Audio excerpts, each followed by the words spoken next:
கும்பமேளாவில் நடந்த சில அதிர்ச்சியூட்டும் நிகழ்வுகளை வாங்க பார்க்கலாம். வீடியோக்குள்ளே போகலாம்.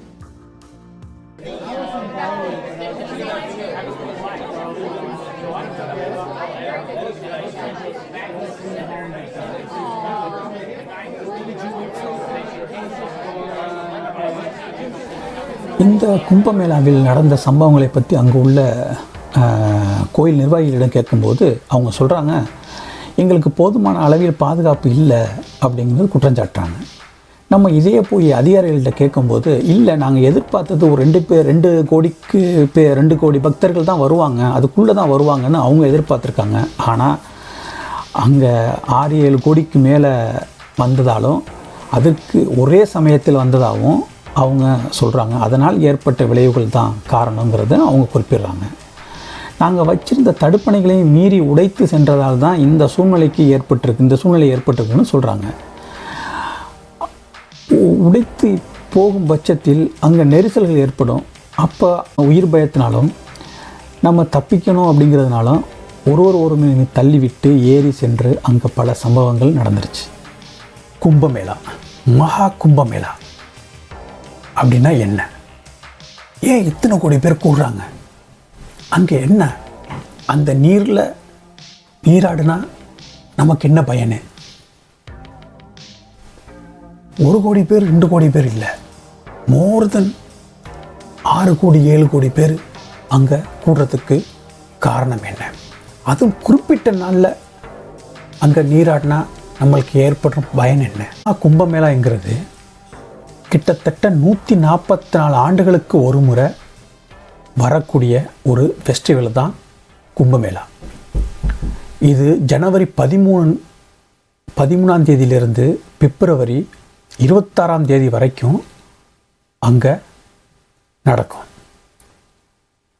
இதில் 45 நாட்கள் நடக்கக்கூடிய இந்த நாட்களில் அவங்க ஒரு 6 நாட்கள் குறிப்பிட்டு அவங்க வரையறுத்து வச்சுருக்காங்க.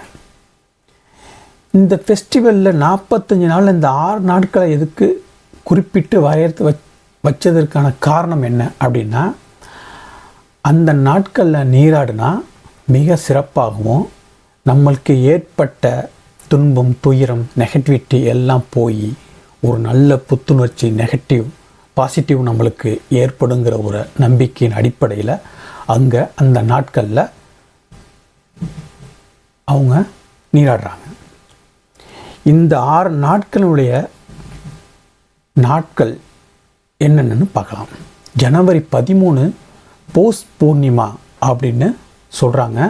அது ஷாஹி ஸ்நானம், அது புனித நீராடுதல்.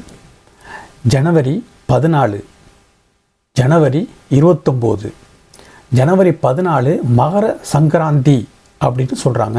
அதுவும் ஒரு சிறப்பான புனித நீராடுதலுக்கான நல்ல நாள்னு சொல்கிறாங்க. ஜனவரி 29 மௌனி அமாவாசை, ஷாஹி ஸ்நானம் அப்படின்னு சொல்கிறாங்க. அதுவும் ஒரு சிறந்த நீராடுதலுக்கான நாள்னு குறிப்பிடுறாங்க. பிப்ரவரி 3 பசந்த பஞ்சமி அப்படின்னு சொல்கிறாங்க. அதுவும் ஷாஹி ஸ்நானம், சிறந்த நீராடுதல் உண்டான நாள்னு சொல்கிறாங்க. பிப்ரவரி 26 மகா சிவராத்திரி. அங்கே தான் பிப்ரவரி 26 மகா சிவராத்திரி இன்னும் சிறப்பான நாளாக அதை போற்றப்படுறாங்க. அது என்னங்க ஷாஹி ஸ்நானம் அப்படின்னு எல்லாருக்கும் ஒரு கேள்வி இருக்கும், சரிதானே? ஷாஹி ஸ்நானம் அப்படின்னா புனித நீராடுதல் அப்படிங்கிறது அர்த்தம். அமிர்த அமாவாசை அன்று நாக சதுர்த்திகளும் குருக்களும் நீராடுதல் காரணத்தினால அந்த நாட்கள் மிக சிறப்பான நாட்களாகவும் சிறந்த நாட்களாகவும் வரையறுத்து வச்சுருக்காங்க. இதை திரிவேணி சங்கமம் அப்படின்னா கங்கா, யமுனை, சரஸ்வதி இந்த 3 நதிகளும் ஒரே இடத்தில் கலப்பதினால் அங்கே ஒரு பாசிட்டிவ் எனர்ஜி கிடைக்கிறதாகவும், அங்கே நீராடுதல் மூலமாக சில நாக சத்துருக்கள் குருக்கள் அங்கே நீராடுறாங்க அப்படிங்கிற காரணத்தினாலும் மக்களும் அங்கே நாமளும் அங்கே நீராடுதல் செய்தோம்னா நம்மளுக்கும் நன்மை வரும், நம்மளுடைய முன்ஜென்ம பாவங்கள் நீங்கும் என்ற நம்பிக்கையில் அந்த நாட்களில் மக்கள் நீராடுறாங்க. பொதுவாக அமாவாசையில் நாம் முன்னோர்களுக்கு தர்ப்பணம் கொடுப்போம். 12 ஆண்டுகளுக்கு ஒரு முறை வரும் கும்பாமேளத்துக்கு. இது 144 ஆண்டுக்கு ஒரு முறை வரும் கும்பாமேளம். மக்கள் சும்மா விடுவார்களா? அதுவும் மிக சிறப்பான நாள் அப்படிங்கிற பட்சத்தில் அங்கே இவ்வளவு பெரிய கூட்டம், இவ்வளவு பெரிய நெரிசல், இவ்வளவு பெரிய பாதிப்பு. பாதுகாப்பாக சென்று நீராடுங்கள்.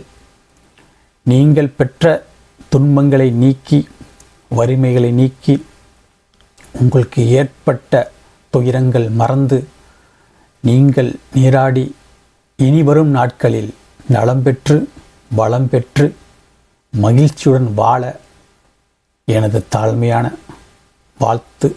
நன்றி, வணக்கம்.